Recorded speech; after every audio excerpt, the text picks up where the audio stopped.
শখ করে পালা একটি মুরগি। তো সে হচ্ছে প্রথমবারের মতো প্রায় 12টি ডিম পেড়েছিল। তো দেখেন প্রায় 20 থেকে 21 দিন সে তা দেওয়ার পরে এখন 11টা বাচ্চা তার হয়েছে, ঠিক তার মতোই। আমি চিন্তা করি মানে একটা মা কাকে বলে।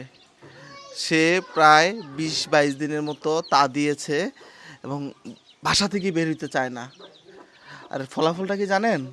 ফলাফলটা হচ্ছে স্যার যতগুলো ডিম ছিল ততগুলো বাচ্চাই সে ফুটাতে সক্ষম হয়েছে। এখন হচ্ছে বাচ্চাদের যত্নে ভিটামিন সি দিতে হয়, তারপর একটু গ্লুকোজ খেতে দিতে হয়। এই জিনিসগুলো আমরা এতক্ষণ প্র্যাকটিস করলাম, একটু পানির সাথে মিক্স করে দিলাম। দেখেন মায়ের চেয়ে আপন পৃথিবীতে কিছু হয় না, কিভাবে আগলে রাখে। হয়তো এই যে ওর মতোই এই বাচ্চাগুলো বড় হবে। তো আমরা কোনোটাই বিক্রির জন্য না, শখ থেকে এটা লালন পালন করছি।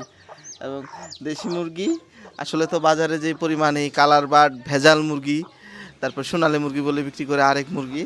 তো সেই কারণে শখ থেকে গ্রামের বাড়িতে কয়েকটা মুরগি পালার সিদ্ধান্ত নিয়েছি। আপনারাও ইন্সপায়ার হইতে পারেন এবং দেখেন কত আনন্দ লাগে বাচ্চাগুলোকে দেখলে।